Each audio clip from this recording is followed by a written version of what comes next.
The need to be liked is the most expensive insecurity that you can have. It truly cost me my identity. It cost me my confidence to not being my highest potential. It cost me years of my life. And it seriously comes to the matter that I didn't even realize that I was paying for it. Because for most of my teenager, mid-20s, I thought that problem was that I wasn't confident enough. But the real problem is that I was trained to being liked as a habit. And I didn't even understand that. Quick intro, if you're new here, hi, I'm Bianca. I run a marketing agency called Social Influence Studios. I talk a lot about silent authority, emotional regulation, and marketing strategies to help you build and compound online. Because you're here to create a vision, not to consume and be like everyone else. And I know there's so many people walking around thinking they're insecure when really they're just stuck in a story they've learned when they were younger. And in high school, I wanted that one thing. I wanted a friend group. Like the girly, safe, you belong here type of friend group. Like the girls would go out for brunch and they would go out to hang out in one of their parents' houses, and I didn't have that. I really didn't. And I had one friend, and I'm still grateful for her, because she was generally like a very safe place for me, and I had somebody that I could be able to relate to.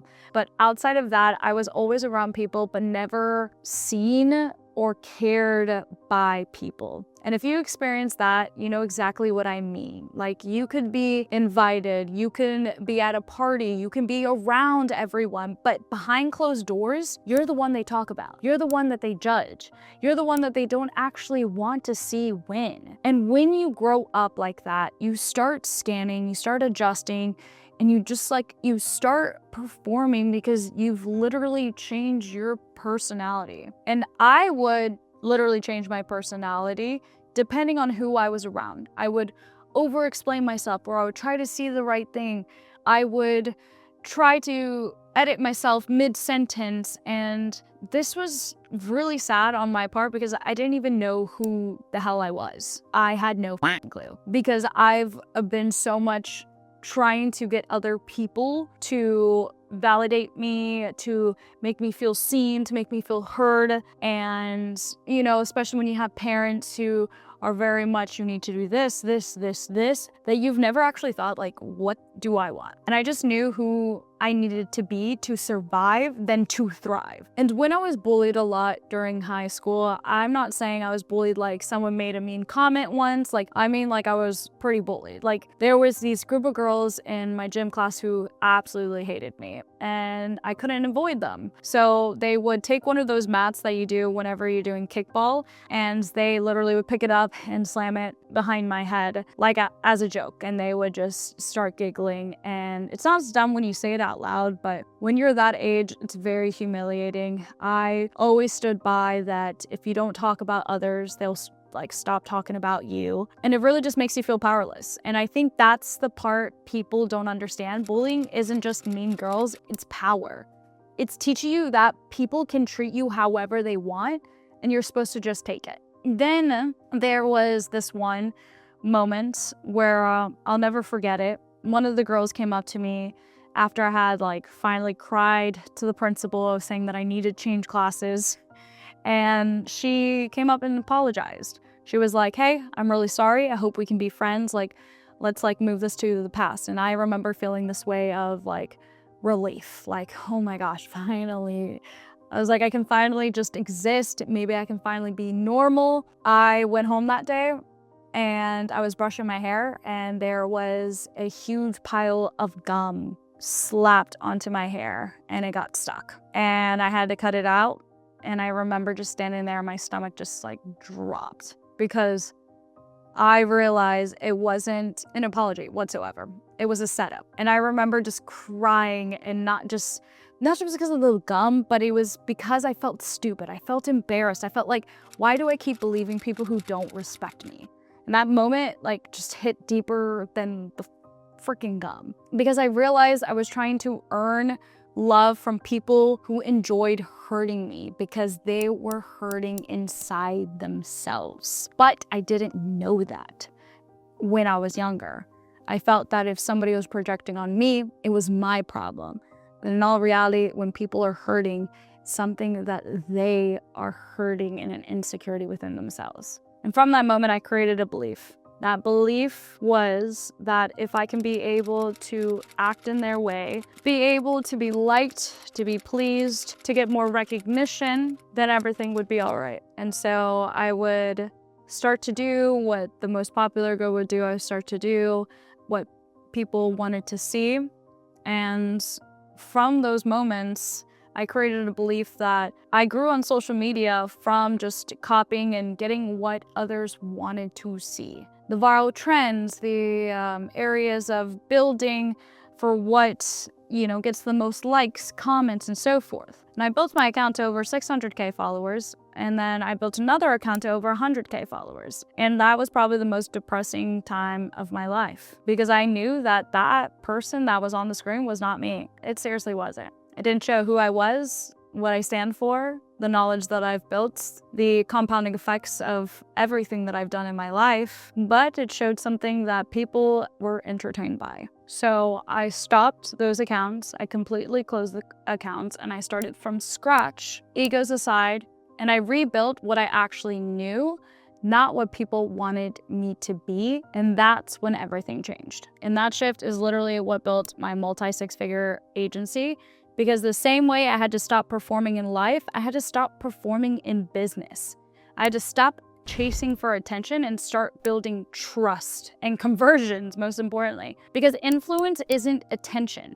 Influence is trust. And trust comes from stability, from clarity, from being grounded. And here's what actually changed my life. And it wasn't, please don't know that this wasn't overnight. This is a compounding effect. So here's the steps to take that I've learned to rebuild your confidence. Number one, you cannot build confidence while you're still auditioning. If you're constantly adjusting your personality depending on who's in the room, you're not building confidence, you're building a performance. Or if you're over-explaining yourself so people don't misunderstand you, you're still auditioning, still performing. Confidence doesn't grow in performance, it grows in self-trust. All right, self-trust only happens when you start showing up as yourself, even when it's uncomfortable. Posting when people say it's cringe, posting whenever, you're not getting the results that you want. The thing is that you need to build the undeniable self-trust that you are going to flip and make it. It's just a matter of time because it's a compounding effect. Nothing is just instant. That's just how marketing and how we market things are. And in all reality, you just have to have that self-trust in what you do, how you do it, and stand firm for how you do things. If people do not agree with your ways, that's okay.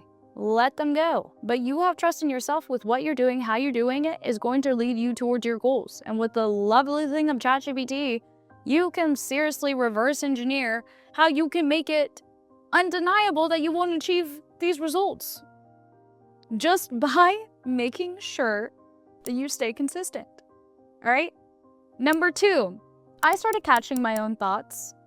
And this one is huge because I realized I had a narrative in my head that wasn't even me. It was just the younger version of me trying to protect me.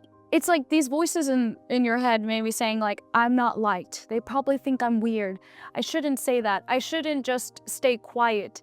And instead of believing those thoughts, I started asking, does this thought actually serve me? Or is it just familiar from my past, my trauma? Because familiar doesn't mean it's true. And it just means practiced, a habit. It's been repetitive. And so when you've built that practice of insecurity for years, so it's going to be undeniable that you're going to start feeling that way. But that is natural. When you recognize it and then you start training yourself in a different belief that I am worthy. I am able to shine with everyone. My knowledge is going to transform people's lives. This is going to impact millions. And you start changing the narrative of what your thoughts have been to what you are truly desiring it to be, it will start thinking and being in those desirable thoughts that you want. So it's a choice on are you going to believe your old story Or are you going to choose to create a new story for yourself? That is a choice. It's not forced. Number 3, I stopped waiting to feel confident. This is important because I didn't wake up one day, I was like, oh my God, magically, I am so secure about myself. This is amazing. I acted first. I spoke even when my voice was shaking. I built even whenever I was doubting myself. I had so much anxiety for what I was doing within my business that I literally was like, am I even able to pay my team? I spoke at events that I felt like I was so scared to be able to even speak at, like I was unworthy for it. And that was the old thoughts of me saying that. And I posted even when I overthought it, that I thought this wasn't gonna work. I started the agency just from literally my own personal idea of why I wanted to do this. I turned a thought and I made it into something huge, which is crazy to flip and say that. Wow, the powers of social media. And actions has a weird way of proving your thoughts wrong. Starting to go in a whole different vertical within your business. Being able to fire someone or hire an individual onto your team. Like, your brain has to update the story, and that's when confidence compounds. Not by internally thinking about it and letting it stay in your head. You just start taking the actions to do it and just keep going, regardless of what your emotions think. And when you continue to take action despite the feelings that you are, compounding, you are going to start to get your nervous system to regulate in that higher being. So the confidence is going to compound because you're not overthinking and dwelling on, should I do this? Should I do that? You understand that regardless, I'm going to take this action. It's either I fail or I succeed, but both are a win. The mentality of having that regardless if I fail on this, it is still a win because it's feedback for me to take and then start to go into the next one. When you start thinking that everything is of repetition, getting the consistency going, because what goes to a multimillionaire to an individual that is not there yet is literally just by taking the action regardless of what emotional state that they are, and realizing that regardless of the outcome that they're still whole inside. So you have an internal confidence within yourself that regardless if that post doesn't perform well, regardless if a client got really mad at you and told you to go fuck off, or regardless if whenever it came to you launching your new product or offer, it did not get the results, cool, great. Regardless, you are confident within yourself that was data that you can take. Awesome, cool. Now we can go to a new direction, because that's just how life works. All right, everyone's gonna fail. That's regardless. People are going to succeed. Now, what you need to make sure that if you want to be able to be abundant, go into the ways of compounding, transforming your life, getting yourself on social media, you have to realizing that everything is just data. Collect it, move on, stay consistent, and move forward. And I chose myself so consistently on this that my old identity didn't even recognize me anymore, because I kept when I shifted that belief of, oh my God, what if I fail?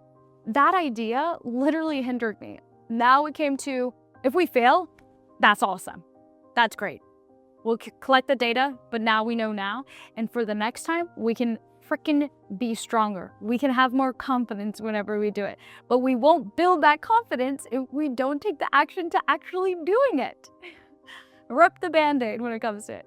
And once you operate into that mentality, things are going to start to look a lot different for you. You become self-sufficient. You realize you don't need external validation to prove in what you're doing, because you have the self-confidence within yourself that what you're building, what you're compounding, will accumulate over time. And I always say it's not a matter of if, but when. So keep on creating, keep on impacting, doing your thing. Hopefully this was insightful. Honestly, it was great to be able to express a little bit about my story, what I've been able to build, and truly transformed my life. And hopefully I can help a bit in guiding you through your journey through your business, through your life, through whatever things that you are trying to accomplish. Other than that, stay tuned for more videos. I post a lot about marketing as well. If you like this video, make sure to give it a like. It would mean a lot to know that you guys resonate with this, and share it with someone who you think would love to learn about this, as maybe they're holding back their own potential, but you see theirs. Other than that, I'll catch you guys into the next video. See ya.